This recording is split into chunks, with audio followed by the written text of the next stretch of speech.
Indo British advanced pain clinic నొప్పి మాయం surgery దూరం ఫర్ అపాయింట్మెంట్స్ 9155515563.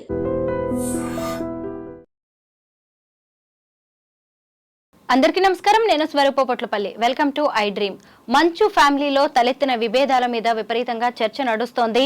ఒకవైపు సొసైటీలో, ఇంకొక వైపు సినిమా ఇండస్ట్రీలో ఎంతో గౌరవ మర్యాదలు, పేరు ప్రతిష్టలు ఉన్న మంచు ఫ్యామిలీ ఇప్పుడు పోలీసులు, కేసులు, హాస్పిటల్స్ చుట్టూ తిరగాల్సిన పరిస్థితి వచ్చింది. ప్రతి వ్యక్తి జీవితంలో టఫ్ సిచ్యుయేషన్స్ వస్తూనే ఉంటాయి. ఇప్పుడు మంచు ఫ్యామిలీ కూడా అలాంటి పరిస్థితులనే ఎదుర్కొంటోందా? ప్రస్తుతం నాతో పాటు ఆస్ట్రో సైకాలజిస్ట్ ఎస్వి నాగనాథ్ గారు ఉన్నారు. ఆయనతో మాట్లాడి అనేక విషయాలు తెలుసుకుందాం. నమస్తే నాగనాథ్ గారు. మీరు చూస్తూనే ఉన్నారు కదా, మంచు ఫ్యామిలీని మీరు ఫాలో అవుతూ ఉన్నారు. వాళ్ళ ఇంట్లో జరుగుతున్న గొడవలు అందరికీ తెలిసిందే. మీరు హారోస్కోప్ ని బేస్ చేసుకొని సైకాలజీని అనాలిసిస్ చేస్తూ ఉంటారు కదా, అసలు వాళ్ళ ఇంట్లో ఇప్పుడు చోటు చేసుకున్న పరిణామాలని మనం ఎలా చూడాలి? ఒక సేయింగ్ ఉంది ఇంగ్లీష్లో, learning without reflection, reflecting without learning అని. అంటే లెర్నింగ్ అంటే ఏంటి? మీరు ఒక టఫ్ సిచ్యువేషన్ నుంచి మీరు ఏం నేర్చుకున్నారు, లేదా మీరు ఏమైనా తప్పులు చేశారు, ఆ తప్పులు మళ్ళా రిపీట్ చేయకుండా మీరు ఏం చేయాలి? That is what you have to learn. ఈ లెర్నింగ్ ప్రాసెస్ అన్నది ఏంటంటే, మీరు జరిగిపోయిన ఇన్సిడెంట్లో మీ పాత్ర ఏంటి, మీరు గతంలో చేసిన దాని యొక్క కార్యాచరణ యొక్క పరిణామాలు మీకు వ్యతిరేకంగా ఎందుకు మారినాయి. మీరు చేసేటువంటి వ్యాపారం కావచ్చు, సినిమా రంగం కావచ్చు, లేకపోతే కుటుంబపరమైన విభేదాలు, ఆంతరంగిక సమస్యలు కూడా కావచ్చు. ఇవన్నీ కూడా మన పాత్ర ఏంటి as administrator of the family, మన రోల్ ఏంటి. ఎందుకంటే ఒక ఫాదర్ అనే వ్యక్తి ఒక administration, complete administration of the family ఫాదరే ఉంటాడు. సో ఏం నేర్చుకుంటున్నాం మనం? గతంలో ఇలాంటివి చాలా చాలా మిస్టేక్స్ జరిగినాయి. ఇంతకుముందర చాలా సందర్భాల్లో కూడా ఒక పెద్ద వివాదాలు ఏర్పడి మీడియా అంతా కూడా వీటి మీద చర్చ, ఒక వారం రోజులు చర్చలు పెట్టినటువంటి సందర్భాలు కోకల్లోనే. మరి రిఫ్లెక్టింగ్ ఏంటి? మీరు ఎట్లనో నేర్చుకోవట్లేదు. రిఫ్లెక్ట్ దేని వల్ల అవుతున్నారు మీరు? ఒక ఇన్సిడెంట్ అయిపోయిన తర్వాత దాన్ని మనము 1-4 సార్లు దాన్ని మనము ఇన్వెస్టిగేషన్ చేసి దాన్ని లోతుగా పరిశీలించి ఆ రిఫ్లెక్షన్ అయిన తర్వాత కూడా చాలామంది నేర్చుకోరండి. You know what is wrong, where it went wrong, and what is your contribution as a person administration of the family. You know the fact, but you don't want to learn. You always think that I am the authority, I am the superior, whatever I do is right. ఈ reflection నుండి learning లేకపోయినా, learning నుండి reflection లేకపోయినా దాన్ని ఏమంటారంటే narcissistic trait అంటారు. అంటే ఏంటి? I'm right, I'm the boss, I'm the authority, నాకు నువ్వు చెప్పడం ఏంటి అనేటువంటి ధోరణి జీవితంలో మీరు ఎన్ని సందర్భాల్లో మీరు కింద పడి లేచి దెబ్బలు తిని రకరకాల వివాదాలు, అందులో మోస్ట్ ఆఫ్ ద కాంట్రవర్సీస్ వీళ్ళ ఫ్యామిలీలో చూడండి వర్బల్ నాన్ సెన్సే ఉంటుంది. అటు మంచు విష్ణు చేసిన, మంచు మోహన్ బాబు చేసిన, వీళ్ళిద్దరే మీరు చూడండి, వీళ్ళ స్టేట్మెంట్స్ని ఎక్కువగా మీకు సోషల్ మీడియాలో విపరీతంగా ట్రోల్ చేశారు. అంటే భూత భవిష్యత్తు వర్తమాన కాలానికి సంబంధం లేనటువంటి పదాలన్నీ, స్టేట్మెంట్లు అన్నీ ఇస్తారు వీళ్ళు. అంటే వర్తమానంలో ఉండి ఎప్పుడో గతంలో విషయాన్ని రిలేట్ చేయలేరు, వర్తమానంలో ఉండి ఫ్యూచర్లో వాళ్ళు చేయబోయే ప్రణాళికని రిలేట్ చేయలేరు. అంటే రిలేటివిటీ ఉండదు వీళ్ళు మాట్లాడుతున్నప్పుడు. మీరు రిలేటివిటీ లేని కమ్యూనికేషన్ని మీరు ఒక ప్రెస్ ముందర ప్రెస్ కాన్ఫరెన్స్లో మాట్లాడుతూ ఏం మాట్లాడాలో తెలియక లాస్ట్ అటు తిప్పిటి వచ్చి నేను ఒక లెజెండ్ని, లేదా నేను ఒక తోప్ని, నేను ఒక తురుం ఖాన్ అనేటువంటి ఒక కన్క్లూజన్కి రావడం అన్నది, ఇది చాలామంది మనోభావాలు దెబ్బతీసింది. హానెస్ట్లీ చాలామందివి మనోభావాలు దెబ్బతీసింది. ఆ దెబ్బతీయడం వల్ల ఇవాళ వీళ్ళ ఫ్యామిలీలో చూడండి, వాళ్ళ ఫ్యామిలీలో కూడా గ్రూప్ చేశారు. మెయిన్ మంచు మన విష్ణుని కానీ మోహన్ బాబుని సపరేట్ చేసి, అటు మంచు లక్ష్మిని సాఫ్ట్ కార్నర్ ఉంది, మనోజ్కి ఎట్లన్నా సాఫ్ట్ కార్నర్ ఉంది. మనోజ్కి డైరెక్ట్ సపోర్ట్ వాళ్ళ సిస్టర్దే ఉంది, లక్ష్మిది. సో ఒక discrimination of family is highly, it leads to chaotic atmosphere. అంటే వీళ్ళ ఇంట్లోనే వీళ్ళ తరగతులు తయారు చేసుకొని, ఈ తరగతుల్లో నుంచి వీళ్ళు డివైడ్ అయిపోయి ఒక్కొక్కళ్ళు ఒక్కొక్క గ్రూప్ లాగా మారిపోయారంటే ఆ ఇంటి అడ్మినిస్ట్రేషన్ ఎట్లా అని చెప్పండి. నాకు తెలిసి వాళ్ళ మీడియాలో చూస్తుందంతా కూడా వాళ్ళ ఏం చేశారో కాదు మేడం, ఇది గత కొన్ని సంవత్సరాలుగా ఇవాళ మీడియాలో బయటకు వచ్చింది అంతే తప్ప, సుమారు ఒక 25 సంవత్సరాలుగా అడ్మినిస్ట్రేషన్ ఫెయిల్యూర్ అన్నది ఒక సైకాలజిస్ట్ ఎవరన్నా కనుక మొత్తం ఆద్యంతం ఇప్పుడు జరుగుతుందంతా కూడా విశ్లేషిస్తే, it is a failure of the administration of the family, not just because of the recent thing what all happened, what all appeared in the media. It is all the failure of the administration of the family lost from more than 25 years. ఎందుకంటే ఒక్కొక్కళ్ళకి చూడండి 40 ఏళ్ళు ఉన్నాయి. 40 ఏళ్ల తర్వాత మీరు ఒక్కసారి ఆలోచించండి స్వరూప్ గారు, అసలు సైకాలజిస్టులు ఏం చెప్తారు తెలుసా? 40 ఏళ్ళు దాటిన ఎవరైనా మా దగ్గర కౌన్సిలింగ్కి వస్తే వాళ్ళకి ఏమైనా ఎమోషనల్ ప్రాబ్లమ్స్ ఉంటాయి, ప్రాపర్టీ రిలేటెడ్ ప్రాబ్లమ్స్ ఉంటాయి, ఈగోసెంట్రిక్ ప్రాబ్లమ్స్ ఉంటాయి, ఫ్యామిలీ అడ్మినిస్ట్రేషన్ ఎవరు రన్ చేయాలన్నటువంటిది ఒక ప్రాబ్లమ్స్తో వస్తారు మా దగ్గరికి. మేము వాళ్ళకి కౌన్సిలింగ్ చేసిన తర్వాత, ఆ రిలేటెడ్ కంటెంట్ కౌన్సిలింగ్ చేసిన తర్వాత వాళ్ళకి మోరల్గా ఒక విషయం చెప్తాం. ఏంటంటే 40-45 సంవత్సరాలు వచ్చిన తర్వాత ఎటువంటి ఎమోషనల్ ప్రాబ్లమ్స్ పెట్టుకోకండి, ఉన్న వాటిని ఏదో ఒక రకంగా మీరు సాల్వ్ చేసేసుకోండి. ఎందుకంటే 40-45 years తర్వాత కూడా మీరు ఇంకా ఎమోషనల్ ప్రాబ్లంతో సఫర్ అవుతున్నారంటే ఒక మనిషికి బలమైన వ్యక్తిత్వం లేనట్టు, అసలు ఆ వ్యక్తి జీవిత అనుభవాల నుంచి ఏది రిఫ్లెక్ట్ అయి నేర్చుకున్నట్టు.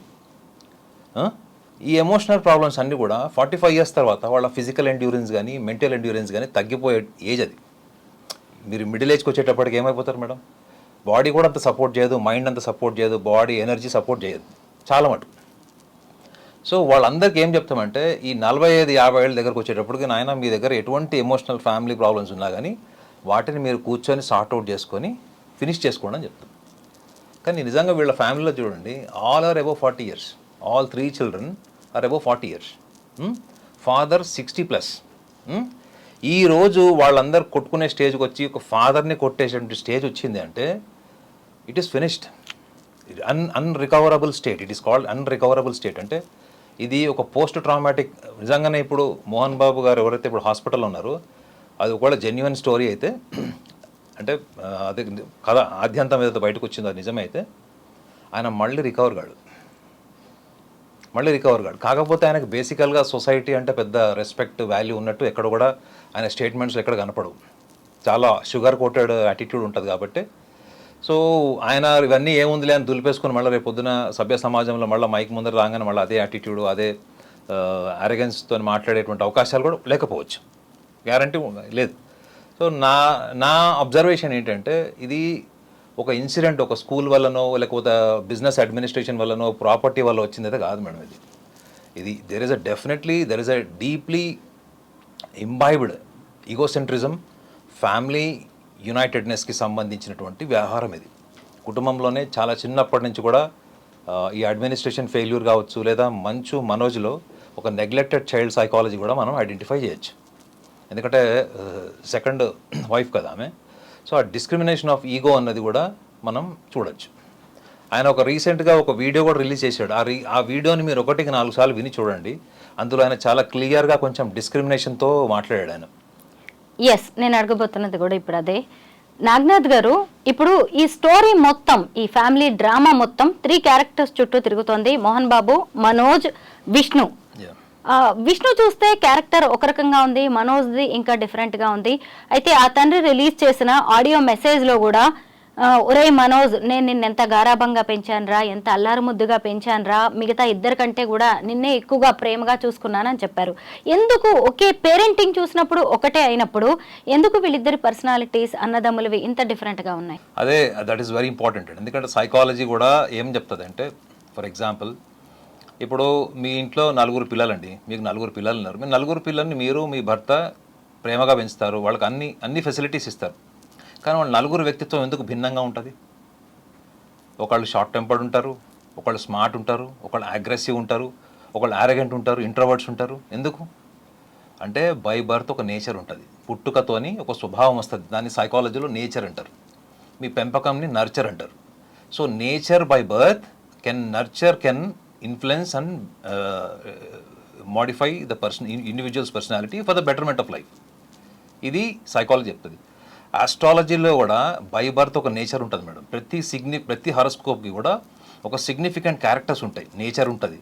అది పుట్టుకతోనే వస్తుంది, గర్భసంచిలో ఉన్నప్పుడే ఆ లక్షణాలు ఉంటాయి వాళ్ళకి. ఆ శిశు జన్మం టైంలో గర్భసంచిలో నుంచి శిశు జన్మం జరిగేటప్పటికీ వాళ్ళకి ఒక స్వభావం ఉంటుంది అని జ్యోతిష శాస్త్రం ఎప్పుడో చెప్పింది. కాబట్టి మన దగ్గర స్వభావాలు, పర్సనాలిటీస్, వ్యక్తిత్వం, వాళ్ళ వీక్నెసెస్ గురించి మాట్లాడితే ఎవడు విన్నారు కదా, నువ్వేది మాకు చెప్పేది అనుకుంటారు. కాబట్టి ఆ కోణాన్ని చాలామంది నెగ్లెక్ట్ చేశారు. ఇప్పుడు మీరు అన్నారు కదా, వీళ్ళలో మంచు విష్ణు హారోస్కోప్ కూడా నా దగ్గర ఉంది, మంచు మనోజ్ హారోస్కోప్ ఉంది, లక్ష్మీది ఉంది, మోహన్ బాబు కూడా ఉంది. సో మంచు విష్ణుని చూస్తే మాత్రం ఆయన is a very dispassionate and ఈ ల్యాక్ ఎమోషన్స్.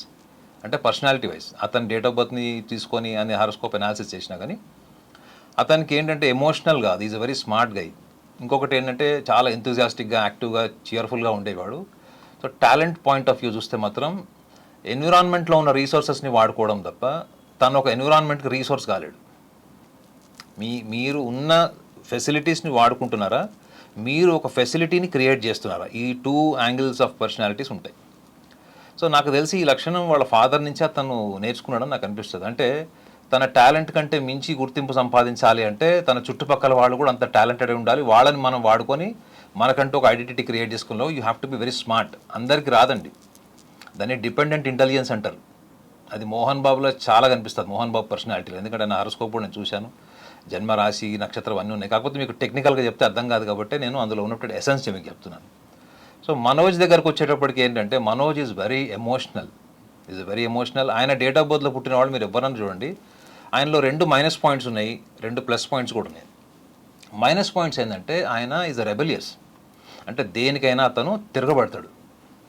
అంటే పోటీతత్వం ఉంది, ఫైట్ చేస్తాడు. ఎన్నిసార్లు కింద పడినా కానీ లేచి నుంచొని ఫైట్ చేసేటప్పుడు అంటే ఒక పోటీ పటిమ ఉంది, అదొకటి. రెండోది ఈజ్ వెరీ షార్ట్ టెంపర్డ్. అర్థమైందా? షార్ట్ టెంపర్డ్నెస్ అంటే ఏంటంటే మీరు ఎవరైనా ప్రొవోక్ చేశారనుకోండి madam, if you are short tempered, మిమ్మల్ని ఈజీగా ప్రొవోక్ చేసి మిమ్మల్ని రెచ్చగొట్టి మీకు మీకు మీకు తెలియని స్థాయికి మీలో ఆవేశాన్ని క్రియేట్ చేయొచ్చు if you are short tempered. ఆ షార్ట్ టెంపర్డ్నెస్లో మీరు ఏమైనా చేయొచ్చు, తర్వాత మీరు రిపెంట్ కూడా కావచ్చు. సో మంచు మనోజ్లో ఉన్నటువంటి ఒక లక్షణం ఏంటంటే he will get in to this kind of short tempered attitude, get in to actions. Later on he will repent or he may compromise for the welfare of the family. ఈ 2 angles ఉంటాయి. ఇవి ఆయనలో ఉన్నటువంటి negative attitudes. Positive strengths అంటే దాన్ని ఏమంటారు అంటే determination. You can say it determination and if highly family oriented. పైకి అట్లా కనిపిస్తున్నాడు, అంత చేస్తున్నాడా? నాకు తెలిసి వాళ్ళ మొత్తం నలుగురిలో highly family oriented, very genuine emotions అంటే లక్ష్మి అండ్ మనోజ్. వాళ్ళ హారోస్కోప్ ప్రకారం ఇది వాళ్ళ ఎక్స్టర్నల్ పర్సనాలిటీ, వాళ్ళ మీడియా ముందు సమావేశాలు చూసి నేను చెప్పట్లేదు. ఇది imbibed nature in the horoscope. ఏంటంటే వీళ్ళిద్దరు హైలీ ఫ్యామిలీ ఓరియంటెడ్. వాళ్ళు ఎప్పుడైనా సందర్భం వస్తే ఫ్యామిలీ కోసం నుంచుంటారు, irrespective of the condition and circumstances వాళ్ళు నుంచుంటారు వాళ్ళు. కానీ మనోజ్కి ఏంటంటే he doesn't know how to articulate himself during his temperamental time. So ఈ టెంపర్మెంటల్ ఇష్యూస్ ఉన్న వాళ్ళు చాలా సందర్భాల్లో వాళ్ళకి విలువైంది కూడా పోగొట్టుంటారు వాళ్ళు. అంటే ఆ చిన్న సెన్సిటివ్ నేచర్ కావచ్చు, ఆ టైంలో వాళ్ళకి ఈగోసెంట్రిజం వల్ల కావచ్చు, ఆ టైంలో వాళ్ళకి ఏం తోస్తే అది కరెక్ట్ అనమాట. ఈ టైంలో నేను ఏమనుకుంటే నాకు అది కరెక్ట్, ఇప్పుడు నేను నమ్మిన సిద్ధాంతం కోసం నేను ఫైట్ చేస్తా, వార్ చేస్తా అనేటువంటి టెంపర్మెంట్లోకి వెళ్ళిపోయినప్పుడు. సో ఇలాంటి వాళ్ళని నిజంగా మోహన్ బాబు లాంటి వ్యక్తి సాఫ్ట్గా ఇంటలెక్చువల్ డీల్ చేయాలి తప్ప నేను నిన్ను మీరు అన్నారు చూడండి, నేను నిన్ను పోషించాను, ఇంత ఎవరి కోసం పోషిస్తారండి? నీ మొదటి భార్య చనిపోయింది, రెండో పెళ్ళి ఎందుకు చేసుకున్నావు మరి అలాంటప్పుడు? ఇప్పుడు ప్రాక్టికల్గా రా మెటీరియల్ క్వశ్చన్స్ అడిగితే నువ్వు ఎందుకు చేసుకున్నావు? నీకు ఒక ఎమోషనల్ బాండేజ్ కావాలి కాబట్టి, నీ ఫ్యామిలీలో నీ పిల్లల్ని చూసుకోవడానికి, అప్పటికే 2 పిల్లల్ని చూసుకోవాలి కాబట్టి నువ్వు పెళ్లి చేసుకున్నావు. నువ్వు మెహర్బానీ చేసినట్టు ఎందుకు మాట్లాడతావు నాకు అర్థం కాదు. ఇది మోహన్ బాబే కాదండి, చాలామంది పేరెంట్స్ మా దగ్గరకు వచ్చినప్పుడు నేను వాడిని పెంచానండి, పోషించానండి ఇవన్నీ చెప్తాడు. నువ్వు పిల్లల్ని కనకపోతే సమాజం నేను ఏమంటుంది? నీకు పిల్లలు లేరనుకోండి, మగవాడిని ఏమంటుంది? ఒక్కొక్క స్టేట్మెంట్ ఉంటుంది, నేను చెప్పడం ఇష్టం లేదు. అదే ఆడవాళ్ళు పెళ్లి చేసుకున్న పిల్లలు లేదనుకోండి, వాళ్ళు ఈ వ్రతాలు నోములు సభ్య సమాజంలో వాళ్ళని పోతే వాళ్ళు ఎట్లా ట్రీట్ చేస్తారు? సో వీళ్ళు మెహర్బానీ చేసినట్టు మాట్లాడతారు చూడండి. నిజంగా వీళ్ళు deep inside they are terribly they are suffered with egocentrism and arrogance. వాళ్ళు ఏం మాట్లాడుతున్నారు అన్నప్పుడు వాళ్ళ భావావేశము, ఆ సెల్ఫ్ పిట్టి ఉంటుంది చూడండి. నాకు నా ఈగో బ్లాస్ట్ అయ్యే వరకు నేను ఒక రకంగా ఉంటాను. ఇక ఈగో బ్లాస్ట్ అయింది, వర్కౌట్ కావట్లేదు, రిజల్ట్స్ రావట్లేదు, అలాంటప్పుడు సెల్ఫ్ పిట్టిలోకి వెళ్తాను. అంటే నేను నీకు ఇది చేశాను రా, నేను అది చేశాను, నేను కష్టపడి పైకి వచ్చాను, నీకు ఏం తక్కువ చేశాను, సెల్ఫ్ పిట్టి, సానుభూతి లక్షణాలు అనమాట. నేనైతే కాన్ఫిడెంట్గా చెప్తా ఏంటంటే మంచు మనోజ్ ఎప్పటికీ ఆ ఫ్యామిలీతో కలవడు. ఎందుకు అంటే ఆలోచించుకోండి, ఒక స్మార్ట్నెస్ ఉన్నటువంటి brother, terrible egoism and beyond ఎబిలిటీకి మించినటువంటి మాటలు, ఎబిలిటీకి మించినటువంటి పర్సనాలిటీ అనే వ్యక్తి ఏమన్నా అయ్యుండొచ్చు. కానీ ఆయన సభ్య సమాజంలో ఎన్నిసార్లు మాట్లాడినా కానీ సమాజానికి చిరాకు పుట్టేలాగా మాట్లాడిపోయడం, తనకు సెల్ఫ్ డిక్లరేషన్ అనమాట, సెల్ఫ్ ప్రొక్లైమ్డ్ లెజెండ్గా తను చెప్పుకోవడము. నిజంగా చెప్పాలంటే అసలు మీరు ఒకసారి ఆలోచించండి మేడం, వజ్రోత్సవం జరిగింది తెలుసు కదా మీకు, ఫిలిం ఇండస్ట్రీ వజ్రోత్సవం జరిగినప్పుడు ఆయన చేసినటువంటిది ఎంతమందిని ఇప్పటికి కూడా మర్చిపోకుండా చేసింది. సో మోహన్ బాబు గారి పర్సనాలిటీలో ఏంటంటే ఆయన హైపర్ సెన్సిటివ్ అండి. ఈగోయిజం వెనక హైపర్ సెన్సిటివిటీ కూడా ఉంటుంది. ఈ హైపర్ సెన్సిటివ్ ఉన్నవాళ్ళు మిమ్మల్ని ప్రేమిస్తే కూడా పిచ్చోళ్ళలాగా ప్రేమిస్తారు. మీ మీద కోపం వచ్చింది, అనుమానం వచ్చింది అనుకోండి, ఈక్వల్గా వైలెంట్గా అవుతారు. కేరింగ్ ఎక్స్ట్రీమ్స్ ఉంటాయి, వెండెక్టివ్నెస్, రివెంజ్ కూడా వెనకబడి రివెంజ్ తీసుకుంటారు వీళ్ళు. ఎక్స్ట్రీమ్స్ అనమాట. అది psychological. Love is psychological, hatred is also psychological. So ఇట్లాంటి వాళ్ళు అధికారంలో ఉన్నప్పుడు, వాళ్ళు ఒక అడ్మినిస్ట్రేషన్ పవర్లో ఉన్నప్పుడు దాన్ని మిస్యూజ్ చేసుకుంటారు బికాజ్ ఆఫ్ హైపర్ సెన్సిటివ్. వీళ్ళకి పక్షపాతం ఉంటుంది. వీళ్ళకి భజన చేసే వాళ్ళకు ఒక అడ్మినిస్ట్రేషన్ ఉంటుంది. వీళ్ళని ఎవరైనా రాడికల్గా క్వశ్చన్ వేసినా, ఫ్యాక్ట్స్ మాట్లాడినా, లేదా మీకు ఇండివిజువాలిటీ ఉందనుకోండి, మిమ్మల్ని ఇరాడికేట్ చేసేటువంటి లక్షణాలు కూడా ఈ మోహన్ బాబు గారి పర్సనాలిటీలో ఉంటాయి. ఇది ఇంబైబ్డ్ ఉంటాయి ఇవి. ఇప్పుడు వాళ్ళ ఇంట్లో చూసుకోండి మీరు, రిలేటివ్గా అదే జరుగుతుందా లేదా? ఒక కొడుకు మీద ఒక డిస్క్రిమినేషన్ ఉంది, ఇంకో కొడుకు మీద ఇంకో డిస్క్రిమినేషన్ ఉంది. ఇట్లా ఉన్నప్పుడు ఆ ఫ్యామిలీ అడ్మినిస్ట్రేషన్ అంతా కూడా ఈయన అనుభవము, ఈయన ప్రజలకు చెప్పేటువంటి క్రమశిక్షణ, ఈయన ఆరాధ్య దైవం అనేటువంటి రామారావు గారు, దాసనారాయణరావు గారు, వీళ్ళందరూ ఎలా ఉన్నారు అసలు? ఈ రోజు కూడా రామారావు గారి కుటుంబంలో ఎవరైనా రామారావు గారికి వ్యతిరేకంగా ఇవాళ మాట్లాడతారు వచ్చి? అంటే పిల్లలు రోడ్డు మీద వచ్చి కొట్టుకున్నారు ఇట్లా ఆస్తుల కోసం, వేరే కారణాల వల్ల, పొలిటికల్ రీజన్స్ వల్ల, అది వేరే విషయం. బట్ ఆస్తి కోసం కొట్టుకున్న వాళ్ళు రోడ్డు మీదకి వచ్చి ఇట్లా ఉన్నారు. ఎవరన్నా ఆయనకు ఎదురుగా నుంచి మాట్లాడే ధైర్యం ఎవరికైనా ఉందా?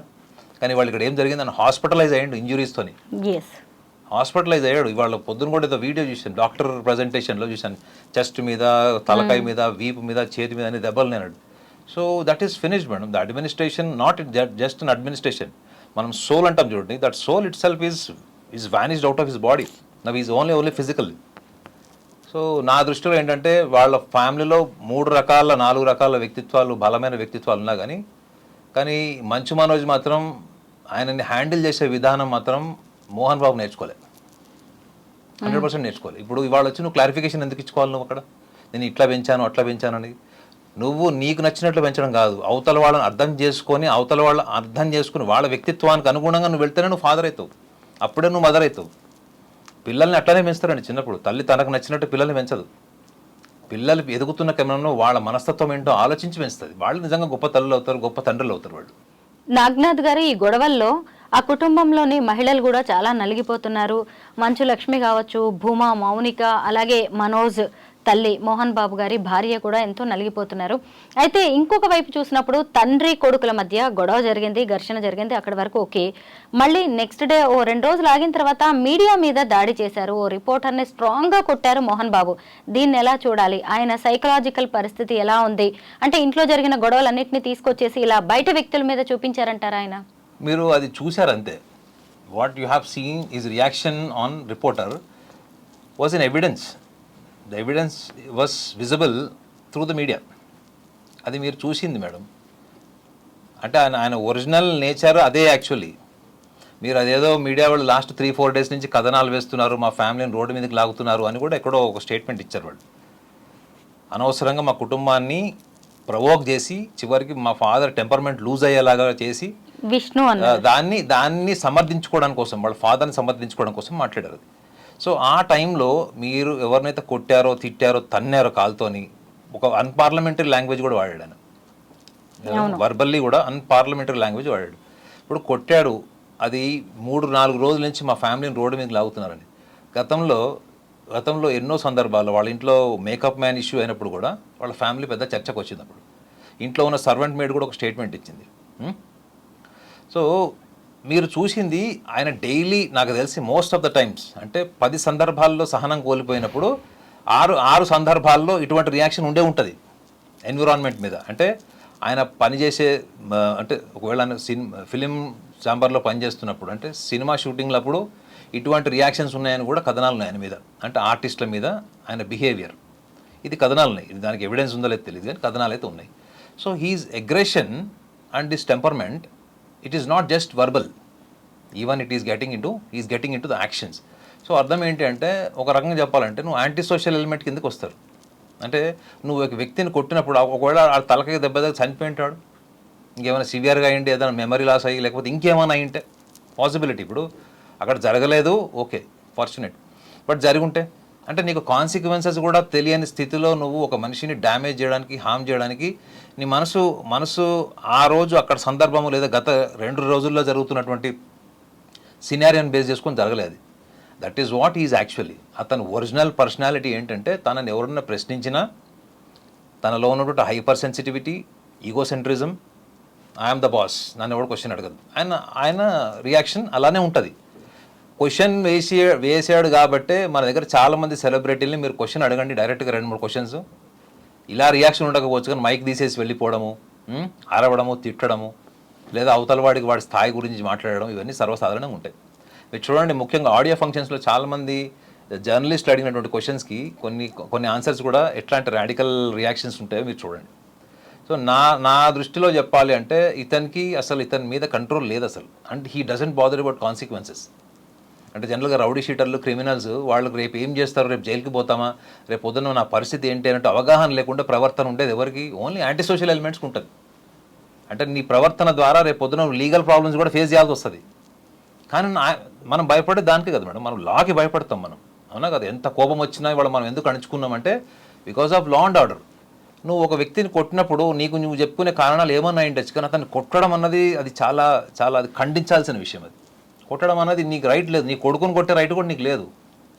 వాళ్ళ స్వేచ్ఛ, వాళ్ళ మనోభావాన్ని నీ ముందు ఉంచినప్పుడు నీ భావోద్వేగాలు ఎట్లున్నాయి, నీ టెంపర్మెంట్ ఎట్లా ఉంది? మరి ఇన్ని సంవత్సరాలు నీకు పద్మశ్రీ వచ్చింది, క్రమశిక్షణ గురించి మాట్లాడావు, పెద్ద పెద్ద లెజెండ్ల పేర్లు చెప్పావు, టైమింగ్స్ కూడా చెప్తావు. ఈ సన్ షట్ అయిపోయే లోపల షూటింగ్ అయిపోవాలట, అది ఆయన థియరీ అది. ఓకే, మిగతా వాళ్ళు సన్ షట్ అయిన తర్వాత కూడా షూటింగ్ చేస్తారు. ఇవన్నీ ఆయన చెప్పుకున్నవి ఇంటర్వ్యూస్లో నేను చూశాను. కానీ నిజంగా ప్రాక్టికల్గా నీ ఇంటి అడ్మినిస్ట్రేషన్ ఎట్లా ఉంది, నీ పర్సనల్ ఎమోషనల్ అడ్మినిస్ట్రేషన్ ఎట్లా ఉంది, ఇవి రెండింటికి మీరు రేపు పొద్దున్న మళ్ళీ క్వశ్చన్ అడిగి చూడండి, ఎస్కేపింగ్ ఆన్సర్ చెప్తారు వీళ్ళు. సో నాకు తెలిసి అయితే వాళ్ళ ఫ్యామిలీ అడ్మినిస్ట్రేషన్ ఫెయిల్ అయిపోయిన తర్వాత కోడలు కావచ్చు, భార్య కావచ్చు, ఎవరైతే అడ్జస్ట్ అయిపోయారో ఇన్ని సంవత్సరాలు వాళ్ళ భార్యకి ఇవ్వాలండి క్రెడిట్ మొత్తం. మోహన్ బాబు గారు భార్యకి ఈ రోజు వరకు వాళ్ళ కుటుంబంలో ఏం జరుగుతుంది, ఆయన టెంపర్మెంటల్ ఇష్యూస్ ఏంటి, ఆయన ఎట్లా కమ్యూనికేట్ చేస్తాడు, ఆయన ఎటువంటి సందర్భాల్లో ఎటువంటి నిర్ణయాలు తీసుకుంటాడు, ఇవన్నీ కూడా బయట ప్రపంచానికి ఎవరికి తెలియకుండా కేవలం అతను ఒక నటుడుగా మాత్రమే ప్రపంచానికి తెలిసేలా చేసిందంటే అందులో భార్య పాత్ర 99% ఉంది. ఈయన ఒక్క క్షణికావేశంలో ఇలా మాట్లాడడం, 2-3 ఇన్సిడెంట్స్ కూడా మనం చూసాం. కాబట్టి ఆయన టెంపర్మెంటల్ ఇష్యూస్ మీద ఆయనకు అసలు కంట్రోల్ లేదు.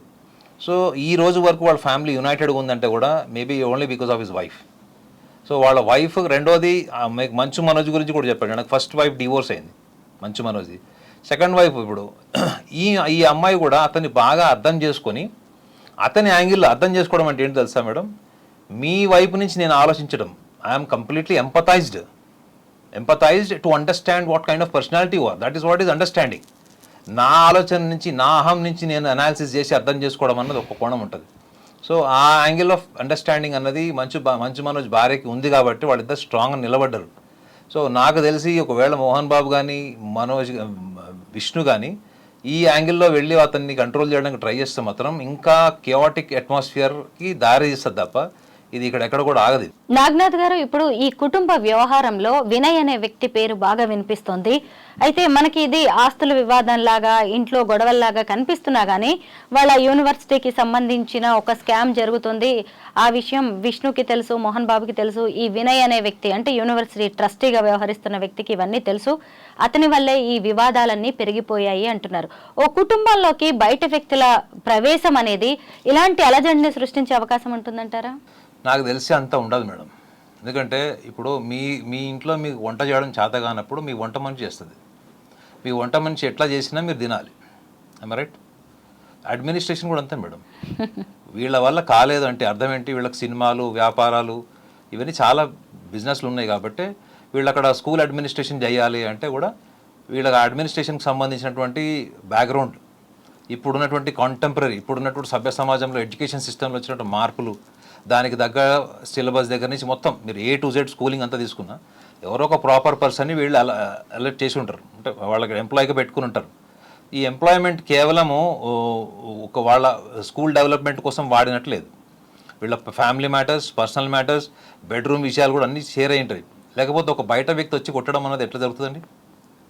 So he is not just an employee, maybe he joined as an employee or else వీళ్ళకి తెలిసిన నాన్ పర్సన్ పెట్టుకుని ఉండొచ్చు. మీకు తెలిసిన వ్యక్తి అనుకోండి, ఇప్పుడు కెమెరామెన్ మీకు తెలిసిన వ్యక్తిని మీరు పెట్టుకున్నప్పుడు అతని ఫోకస్ మీ మీద ఉంటుంది కదా ఆ గ్రాటిట్యూడ్తోని. సో మేబీ ఆ గ్రాటిట్యూడ్ ఫీలింగ్లో ఈ ప్రాసెస్లో ఇతను కూడా రెబల్ అయ్యాడు. ఇప్పుడు అబ్స్కాండింగ్ ఉన్నట్టున్నాడు లీగల్గా కూడా రేపు పొద్దున అతని మీద యాక్షన్ తీసుకునే ఛాన్సెస్ అని కూడా చెప్తున్నారు. నేను చెప్పా కదా madam, there is one pillar point I have told you, the failure of the administration.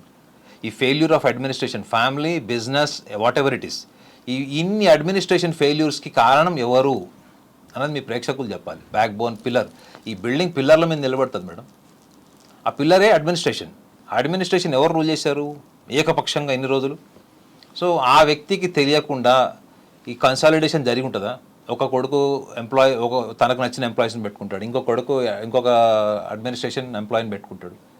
So ఇన్ని అడ్మినిస్ట్రేషన్స్ మధ్యలో లాస్ట్కి నష్టపోయింది ఎవరు? ఎన్నో సంవత్సరాల నుంచి పనిచేసేవాడు వెళ్ళి ఆ సంస్థ యాజమాన్యాన్ని కొడతాడండి. మీ ఇంట్లో పనుని మీరు కొడతారేమో బహుశా, తప్ప పనుడు వచ్చి మనం కొడతాడండి. అంటే ఎంత దారుణమైనటువంటి అట్మాస్ఫియర్ అక్కడ చూసి ఉంటారు వాళ్ళు. మనము జస్ట్ వీడియోలో చూస్తేనే మనకి అంత ఫ్లక్చువేషన్ అనిపించింది, ఏది రిపోర్టర్ని కొట్టినప్పుడు ఇంత అనాలిసిస్ జరుగుతుంది. సో వాళ్ళు రోజు చూస్తున్నారు వాళ్ళు. రెండోది ఇన్ అండ్ అవుట్ ప్రతి విషయం షేర్ చేసి ఉంటారు. సో మనోజ్కి కూడా ఒక లక్షణం ఏముంటుందంటే, ఆయన తన బెస్ట్ ఫ్రెండ్స్ ఎవరికి కూడా సీక్రెట్స్ కానీ ఇట్లాంటి విషయాలు కానీ దాచిపెట్టడం అంటూ చేయడు. ఒకవేళ తను ఎవరైనా నమ్మాడు అనుకోండి, the relation is ultimate. So అట్లాంటి సందర్భాల్లో కూడా వాళ్ళు ఎక్స్చేంజ్ చేసుకుని ఉండొచ్చు. సో అది ఒక స్టేజ్ వచ్చిన తర్వాత టెంపర్మెంటల్ అయి ఉంటుంది. ఇట్లా కూడా అయిండొచ్చు, మోహన్ బాబుకి అడ్మినిస్ట్రేషన్ ఎంప్లాయీస్ కూడా నచ్చకపోయి ఉండొచ్చు, ఫేవరిజం, వీళ్ళు నాకు ఫేవర్ చేయట్లేదు అనేది కూడా అయిండొచ్చు, వివాదాస్పదం ఉన్నట్టు కామెంట్స్ చేసి ఉండొచ్చు, కొట్టి కూడా ఉండొచ్చు, ఎవరికి తెలుసు. గతంలో జరిగిందంతానే ఇప్పుడు రియాక్షన్ చూసినట్టు మీకు అనిపించలేదా? ఇన్ని రోజుల హెరాస్మెంట్ అవుట్పుటే ఇవాళ మ్యాన్ హ్యాండ్లింగ్ అయింది. సో ఇవాళ సానుభూతి ఏంటంటే రేపు కొత్త వాడిని బలిపశువుని చేశారని అంటున్నారు. కానీ ఎవరైనా కానీ అడ్మినిస్ట్రేషన్ ఒక స్టేజ్ క్రాస్ అయిన తర్వాత ఆ ఎన్విరాన్మెంట్లో రియాక్షన్స్ ఉంటాయి ఇట్లానే. ప్రస్తుతం మోహన్ బాబు గారికి హాస్పిటల్లో ట్రీట్మెంట్ నడుస్తోంది. త్వరలోనే ఆయన ఆరోగ్యవంతంగా బయటికి రావాలని మనం అందరం కోరుకుందాం. అలాగే వాళ్ళ కుటుంబంలోని గొడవలు కూడా ఎంత తొందరగా వీలైతే అంత తొందరగా సద్దుమణగాలని, అంత సెట్ అవ్వాలని మేము ఆశిస్తున్నాం. థ్యాంక్ యూ నాగనాథ్ గారు.